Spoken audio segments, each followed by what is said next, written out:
Welcome to Pointwise's Tutorial Tuesday, where we show you how to use a feature or demonstrate a technique in just a couple of minutes. In this video, we demonstrate two recent extensions to the high-order export capabilities within Pointwise. With the release of Pointwise version 18.3 Release 2, Pointwise now supports the high-order export of periodic domains, as well as unconstrained non-planar domains. Let's take a look at this in Pointwise. Here we have an example that contains two sets of periodically linked domains, domains 4 and 10, as well as domains 5 and 9. In previous versions of Pointwise, the high-order export process would recognize these periodic domains and exit with an error. But now the export process not only proceeds, but also ensures that all high-order points match across periodically linked pairs. This example showcases the other new extension to high-order export of unconstrained non-planar domains.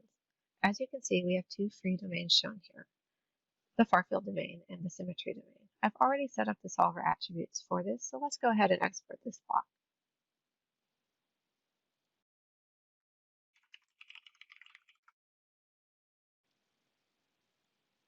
And as you can see, we immediately get this warning that we have an unconstrained non-planar domain. The elevation process has found these two free domains and recognizes that one of them, domain 12, is not flat.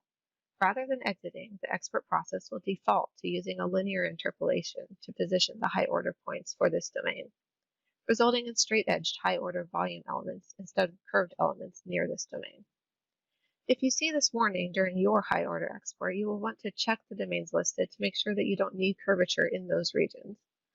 In this case, we only want curved volume elements near the surface, not the far field, so we don't need to do anything else. However, if the warning listed a domain on our surface, we would want to project that domain to a database entity and re-export the high-order mesh. And our export has finished. If you like this video, be sure to click the thumbs up button and subscribe to our channel for more videos like this. If you have any questions or suggestions for future videos, drop us a line down below or connect with us on Twitter, which is linked in the description. Thank you all and have a pleasant Tuesday.